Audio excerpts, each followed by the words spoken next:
There is so much framing on the main floor. Like, there is so much framing. We are treating this house so poorly. There's just a lot of stuff moving around. Like, you can just see behind me, these are all temporary walls. And it's because the old headers used to be like 7-foot headers. Like, if you remember from the first video I did, it was like I could touch it with my hand right over my head. I'm 6'2". But they were 7-foot headers. We've raised them up to 9.5, 10-foot headers. But beyond that, we've done a huge revision on the main floor. We couldn't add a 2-story great room through that wall like we originally planned. And the reason for that is we had to keep the house within the existing footprint if we didn't want to have to do a FEMA study and go through all sorts of hideousness. Feel free to watch the video on my main channel about the permitting issues that took like 6 months, right? It was crazy. It'll make your heart stop. But with that being the case, we just couldn't do some of the things we had thought originally because there are limitations, right?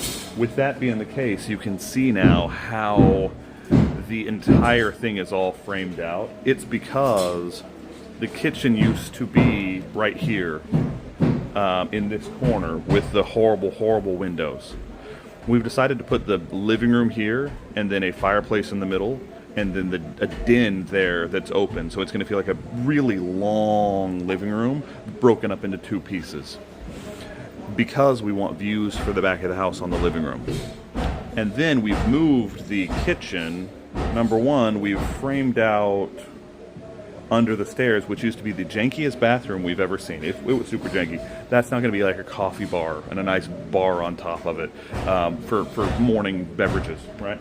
And then when you go into what used to be the living room, that's now going to be the big island, and the kitchen's going to be along that back wall, because that wall doesn't have views that we're trying to maximize. That room is kind of tucked back in there, and so you'll walk into the house, and to the right will be a big long kitchen and dining room, and the dining room will have the views, and then the living room will have the views, and then the den will be hooked to the living room. So we're optimizing the space and making the living room area feel a lot bigger than it was, but we're really pushing everything. We're like, everywhere you're gonna sit and enjoy is gonna have views of the rock.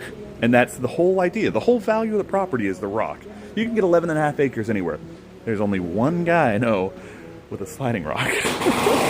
Right? There's only one of those I've ever seen in my life that kids weren't sliding down in a public pool. And so that is what we're trying to do. We're trying to make every place you sit, the rock and the ponds are the feature.